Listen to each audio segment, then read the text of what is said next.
Bienvenue à cette revue des marchés boursiers Cachemire du mercredi 22 janvier 2025. Vert encore aujourd'hui partout, du beau vert. À TSX à Toronto, hausse de 29 points, 25 311 points. Le Dow Jones, 130 points de hausse, 44 156. S&P 500, 37 points de hausse, 6 086 points maintenant. Le Nasdaq, 252 points de hausse, 20 009 points. On a franchi les 20 000 points. Et là, je regarde le pétrole baisse de 39 cents à 75,44 US, le WTI référence. Ensuite de ça, je regarde le Bitcoin baisse de 2382, 103 820 autour de. Je cherche une direction de notre Bitcoin. Je regarde l'or aussi. L'once d'or a monté encore 11,40 2755,90. Donc, c'est un peu ça. Qu'est-ce qui s'est passé aujourd'hui? Ben, là, on prend... oui, il y a des résultats financiers qui tombent. Donc, les résultats sont très bons pour d'importants joueurs, notamment dans comment on appelle ça? Les produits ménagers, les produits de tous les jours. Là, je regarde Procter & Gamble. On a quand même une hausse du titre de 1,9% aujourd'hui. Des résultats au-dessus des attentes pour le deuxième trimestre. Ben, leur deuxième trimestre à eux, là, Febreze, les autres, ils ont Febreze, les marques Gillette, Pampers, entre autres. Ben, bénéfice en hausse de 33%, quasiment 4,7 milliards de profit net. Donc, ça a donné un coup. GE Vernova aussi a très bien fait. Le titre a monté de 2,7%. Je regarde aussi le projet que Trump a annoncé hier, là, l'espèce de projet au niveau de l'intelligence artificielle, Stargate. Bon, on parle d'investissement d'au moins 500 milliards de dollars dans des infrastructures d'intelligence artificielle aux États-Unis. Oracle est là-dedans. Il y a la SoftBank. Il y a OpenAI, il y a NVIDIA, nommez-les, là, ARM, entre autres. Donc, eux autres, les titres ont tout monté. Là, je regarde dans le cas d'NVIDIA, le titre a pris 6,24 aujourd'hui, 144,7. La valorisation boursière de NVIDIA est la plus importante dans le monde, au monde. On a dépassé facilement Apple, 3600 milliards. Est-ce qu'on va atteindre les 4000 milliards? Est-ce qu'on est en route vers ça? Donc, ça va être...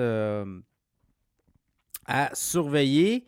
Sinon, là, je regarde les autres titres. Tout ce qui est AI, là, effectivement, on a un buzz là-dessus. Les obligations 10 ans, les obligations du gouvernement, ça a monté un petit peu, le 4,61. On était à 4,56. Donc, est-ce qu'on s'en va vers les 5%? Ça va être là aussi à suivre. Netflix aussi. 19 millions de nouveaux abonnés. On est rendu à 301 millions d'abonnés. Le titre a monté de 9, quasiment 10% aujourd'hui. Dans le cas de Netflix, là, c'est tout un bond. Le titre a fermé à 953,99. Mais hier, quand on a présenté les résultats financiers en après-marché, on était à 858,93. Quasiment 100 $. En fait, 117 $ de hausse. Je vous dis 858. Mais ça, c'était en fin de marché.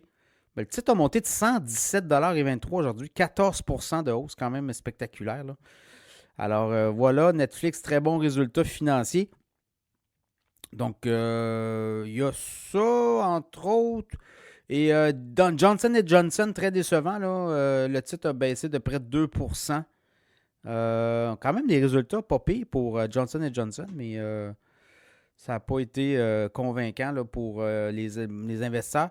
Demain, plusieurs résultats financiers. Là, je regarde demain, tu as GE Aerospace, tu as Texas Instruments, American Airlines, Huntington. On a la First Financial Bank, Alaska Airlines, Union Pacific.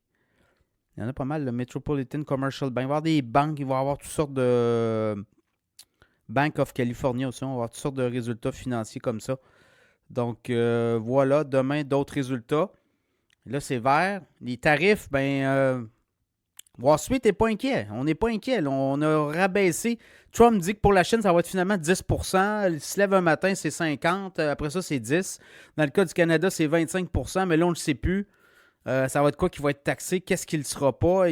Mais pourtant, il y a un comité qui va travailler, qui doit rendre un rapport le 1er avril, alors que lui veut taxer à partir du 25, en fait, du 1er février, excusez. Donc, on envoie toutes sortes de signaux bizarres, mais les marchés boursiers n'y croient pas là, à des tarifs excessifs, parce que ça créerait beaucoup de turbulences au niveau des finances des Américains. On aurait de l'inflation. Donc voilà, ça va être à suivre. Demain, d'autres résultats financiers. Du côté canadien, c'est plus tranquille. Là. Je regardais un peu ce qui laisse ce qu'on voit. MTY, ouais, MTY a augmenté son dividende trimestriel de 18%. Donc, ça a fait bouger un peu le titre d'MTY. Oui, Netflix va monter ses tarifs au Canada.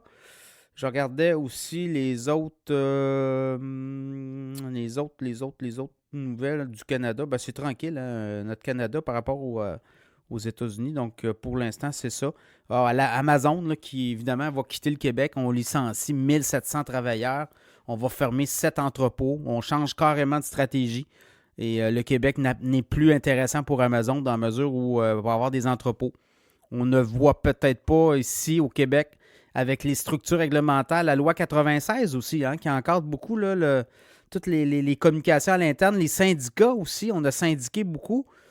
Et on allait syndiquer beaucoup. Là, je pense qu'il y avait un entrepôt à Laval, mais il y avait d'autres entrepôts qui étaient dans la mire des syndicats. Donc, Amazon qui, dans ce contexte-là, va quitter le Québec. Aucun impact sur l'action d'Amazon en passant. Je regardais le titre d'Amazon. La bourse a monté de 4,30 $. On est rendu à 235,1 $. Amazon à la bourse vaut 2470 milliards de dollars.